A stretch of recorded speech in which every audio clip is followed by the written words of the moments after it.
بچوں کو دیوار پر زور سے مارا جاتا جس سے بچے کا بھیسا نکل کر باہر آ جاتا. کیسر و کسریٰ کی تاریخ کسے معلوم نہیں، روم و ایران کی ویرانی کسے یاد نہیں، وقت نصر کے قتل عام سے کون واقف نہیں، جنگ گلاب کی بے دردی سے کون آشنا نہیں.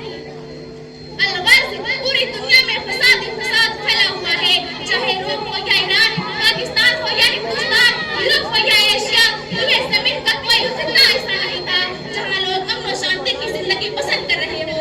اسی حالات کو بیان کرتے ہوئے قرآن کریم نے کہا ہے ظہر الفساد فی البر والبحر بما کسبت ایدی الناس. ایسے خطرناک اور تعریف ترین حالات میں اسلام کا ظہور ہوتا ہے اور اس مضطرب پریشان دنیا کو حقوق انسانی کا پیغام سناتا ہے، امن و شانتی کا پیغام سناتا ہے، صلح و باشتی کا پیغام سناتا ہے.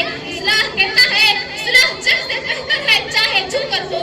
صلح حدیبیہ کی تاریخ کسے یاد نہیں، مسلمانوں کو کس طرح اصلاح سفر راستے میں روکا گیا. قرآن کریم کہتا ہے ناجائز کسی کو قتل کرنا جائز نہیں، کسی کے املاک کو ہلاک کرنا جائز نہیں، کسی پر ظلم و زیادتی کرنا فساد اور دہشت گردی ہے اور اللہ تعالیٰ فساد اور دہشت گردی پسند نہیں کرتا. قرآن کریم کی ایک آیت امن کی دعوت دیتی ہے اور دہشت گردی سے روکتی ہے، لیکن آج میڈیا کے ذریعے اسلامی تعلیمات کو ختم کرنے کی کوشش کی گئی، اسے دنیا والوں کے سامنے بدنام کیا گیا.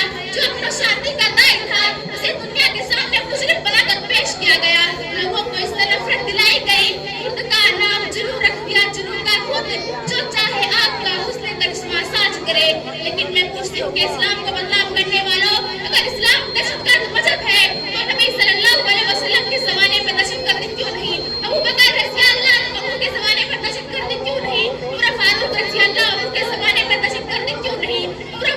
عثمان غنی رضی اللہ عنہ کے زمانے میں دہشت گردی کیوں نہیں؟ علی حیدر رضی اللہ عنہ کے زمانے میں دہشت گردی کیوں نہیں؟ خلافت بنی امیہ کے زمانے میں دہشت گردی کیوں نہیں؟ مغلیہ سلطنت کے زمانے میں دہشت گردی کیوں نہیں؟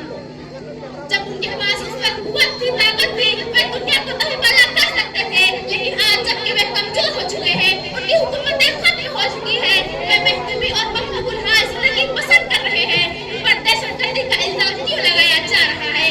کیا اس کے پیچھے کوئی سوچی سمجھی سازش اور طے شدہ پلاننگ نہیں ہے؟ روئے زمین کے مسلمانوں کے خون سے گولی کھیلی گئی، مسلمان عورتوں کی مدد کو پامال کیا گیا، ان کی آبرو ریز کی گئی، ان کے دعوت حیا کو تار کیا جا رہا ہے. لیکن کہیں سے اس کی بندش اور روک تھام کی آواز نہیں اٹھ رہی ہے. کبھی میڈیا میں نہیں کہا جاتا کہ ان پر ظلم و زیادتی ہو رہی ہے، ان کے حقوق کو پامال کیے جا رہے ہیں. یہودی اور عیسائی کے دعا میں دھن کی قیمت ہے، مسلمان کے دعا کی کوئی قیمت نہیں. لوگ ان پر ظلم ملائے. ظلم یہ ہے کہ انہیں میڈیا کے سامنے ظلم و خطاکار بناکر پیش کیا جا رہا ہے. لہٰذا یہ طے کرو کہ دہشت گردی کسے کہتے ہیں. کیا جان و مال کی حفاظت کرنے کا نام دہشت گردی ہے؟ عزت و آبرو کی حفاظت کرنے کا نام دہشت گردی ہے؟ اپنے ملک سے محبت رکھنے کا نام دہشت گردی ہے؟ اپنے ملک پر قربان ہونے کا نام دہشت گردی ہے؟ جائز حقوق کے مطالبہ کرنے کا نام دہشت گردی ہے؟ ظلم و ستم کے خلاف آواز اٹھانے کا نام دہشت گردی ہے؟ دنیا میں امن و انصاف قائم کرنے کا نام دہشت گردی ہے؟ جب تم اسی کو دہشت گردی کہتے